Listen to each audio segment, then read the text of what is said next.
lip trembled, and a tear disgraced him by making a new furrow down his already tear-streaked face. Coming to a sudden halt. Hello guys, it's Ellie from Russia, and today we're going to discover the worst neighborhoods of Moscow. They would be depressive, polluted, or even a bit criminal areas of the city. There is lots of content on the internet about cool places, top places to visit on Moscow, but you've never seen this side of the city. So let's go with me to explore another side of the capital of Russia. Go with me if you dare, and if you're not scared. I'm a bit scared.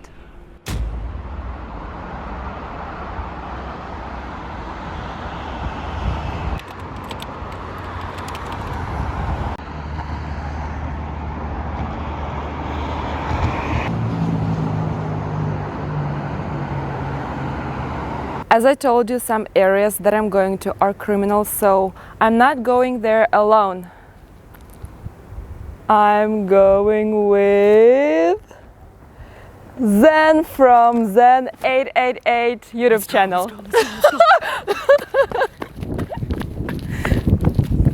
Golyanovo District is located in the east of Moscow. It's one of the largest districts of the city in terms of the geographic area and population size. Golyanovo was a small village back in the 17th century, but then it was incorporated into the city of Moscow in the 1960s.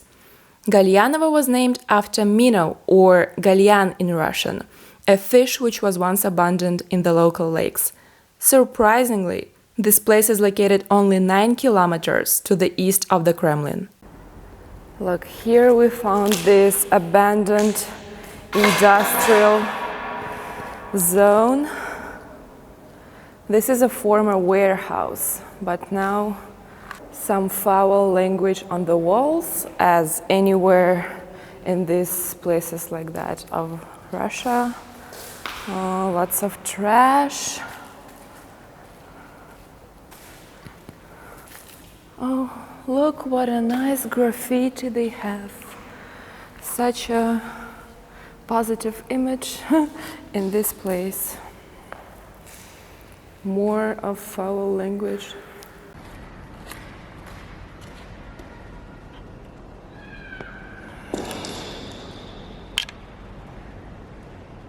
In Moscow, there are actually lots of former industrial zones like this, and they're abandoned. Of course, they're looking for renovation, they want to build something here, but this process is slow, so they're still like this. Oh my gosh, I think you could film a horror movie here, right? What's this? Look at these bags full of trash or whatever. It doesn't smell good here at all. What do we have here? I think this is the former plant, but now it's also abandoned. And some more abandoned buildings, but there you can actually see that they're building new houses. So they are making renovation as well. Look at this strange area, and people live there just nearby this.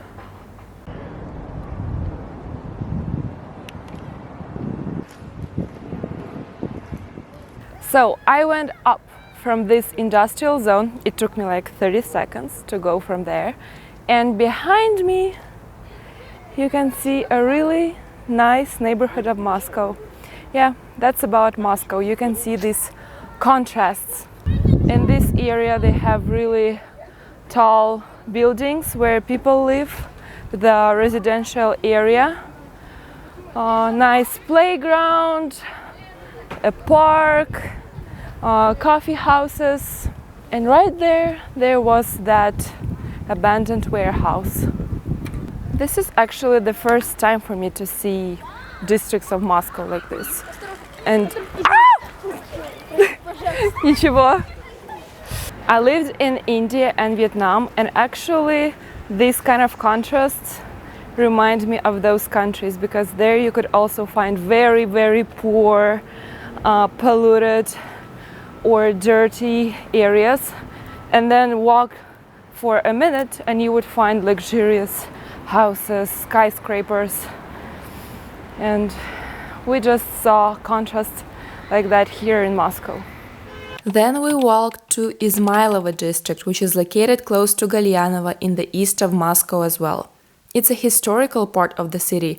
Izmailovo is the ancestral land of the Romanov noble family, and since the days of Ivan the Terrible, it was an estate of boyars. Interesting fact, Peter the Great grew up in Izmailovo. Guys, do you know the Izmailov's Kremlin in Moscow? You can see it there. And here is Moscow from the other side. Here is a nice cafe. You probably can ask for Ahmad tea. Someone's drying out their shoes, pillow. I don't know what's going on here. And a washing machine, warm Alaska shoes. Okay. Now we're gonna see a house which was made by someone in the middle of a dump. Here is their kitchen. They even have a lamp.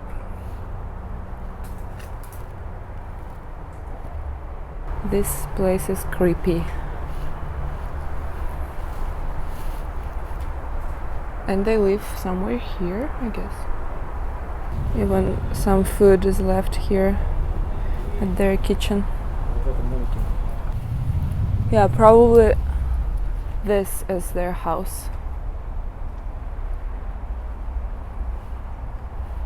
Right now we're at the territory of the former University of Physical Education. There were also stadiums where athletes prepared for the Olympic Games in the 80s.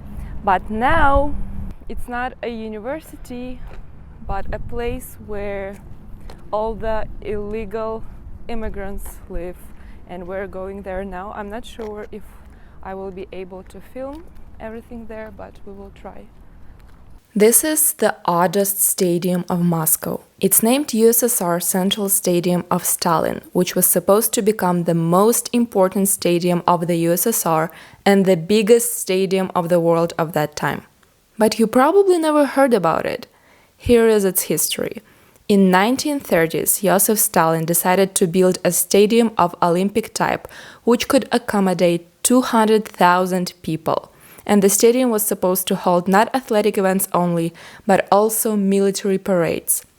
The construction started in 1936, but stopped in 3 years due to the Soviet-Finnish War. Then the Great Patriotic War started, and many years later there were no means to continue the construction. In the 60s, the stadium's project was finished in a very simplified way, where student athletes from a nearby university could practice since then. A really weird stadium with cannons, and at this side some broken cars and a sports car. What's going on here? However, it is believed that the stadium's project was only a disguise for building the Stalin's bunker, as the bunker's construction started at the same time as the construction of the stadium. Now nearby this stadium you can find a museum, Stalin's bunker. Anyone can visit it nowadays, but its most part is still closed and kept as top secret. They say that this bunker is a part of a whole underground city under Moscow. Oh my gosh, we're actually going inside. We're actually going inside of one of the rooms because Sinale was kind to invite us here in one of the barracks. So 1, 2, 3, 4, 5, 6, 7, 8 people live here. As you can see, some are still sleeping. There they have kind of a kitchen table. And you can see the view on that stadium where we were. Now Sinale will answer several questions of mine. Sinale? Да. Здравствуйте. Скажите, пожалуйста, а откуда вы родом? Родом из Киргизии. Ага, и сейчас приехали в Россию на подработки или как? Нет, у меня гражданство России. Я вот тут в Воронеже живу. И в Москве работаю. А кем работаете в Москве? В Москве электромонтажником. Ага. Электромонтажник. А здесь вообще все живут из разных стран или как? Да, из разных стран живут. Из Таджикистана, из Узбекистана, из России. Угу. А почему вы решили работать в Москве, а не в Киргизии остаться, например? То есть здесь больше платят или... Да, больше платят. И то есть здесь, в принципе, вам жизнь нравится больше, нежели вы жили бы там? Здесь зарплата больше. А в Киргизии работы нету. Вообще нет? Вообще не нет. смогли найти, да? Нет. Почему вы решили здесь жить? Потому что самое дешевое такое жилье? Нет, наша организация снимает. И мы бесплатно. А, то есть вы сами не искали, да, квартиру? Нет, наша организация предоставляет. А, то есть вы все вот вместе работаете, кто здесь живут, да? Все вместе работаем. Все электромонтажники? Да. Угу. А вообще тяжелая работа? Сколько часов в день? Там? Нет, в день с 8 до 5 работаем. А вообще, какие у вас планы на будущее? Там, переехать обратно в Воронеж к семье или семью перевезти в Москву? Я думаю, может, в Москву сюда перевезу семью. Угу. И уже будете снимать квартиру для семьи? Да. То есть переезжать отсюда? Да. А вообще, тяжело живется в таких условиях? Мы привыкли. Вообще-то, да, трудно, но привыкли мы. Трудно, потому что постоянно люди шумят. Да, тесно. Да. Угу. А сколько вы должны платить в месяц за это жилье? Вообще-то 7 тысяч. То есть 30 тысяч плюс жилье? Да. Угу, понятно. То есть за 7 тысяч кровать, кухня, душ, туалет. Такое место. А у вас есть какие-то мечты, там, планы на будущее какие? Мечты. Мечта купить в Москве квартиру. Одну комнату или двухкомнатную. Вот такие мечты. Как думаете, получится? И не знаю даже. Я думаю, получится. Все у вас. Главное также быть трудолюбивым, работать. И все получится. I'm shocked. I was able to interview one of the guys from Kyrgyzstan who live there. He said that he is paid 30,000 rubles per month plus accommodation, so it's not that bad for Russia. But I'm not sure, probably he has to pay some commission to that agency that found a job for him. And he said that he would like to buy an apartment in Moscow, which is so expensive. I'm not sure if he can save up for apartment in Moscow with that kind of salary, because he also have to support his family who lives in Voronezh, as he said. Going to our next destination.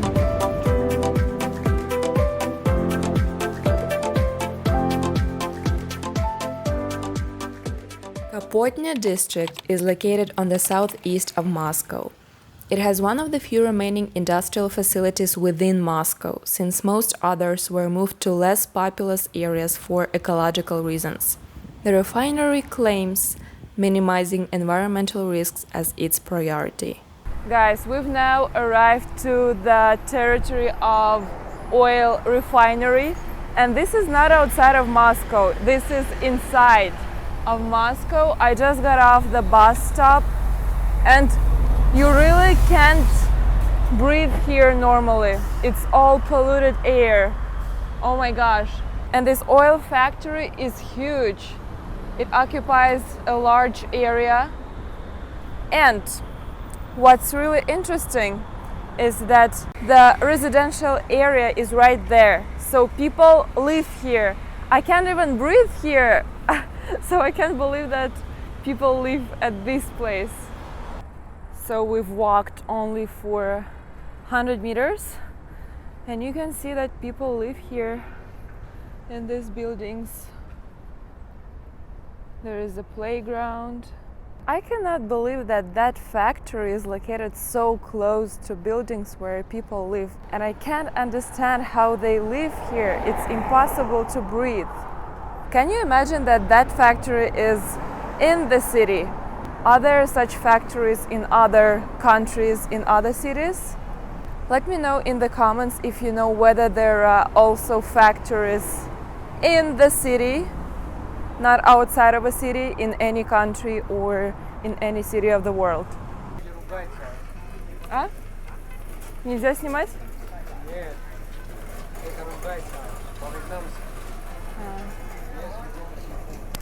Zen and I went to places where no Muscovite goes to spend their weekend, but it was really intriguing to see the other side of the city.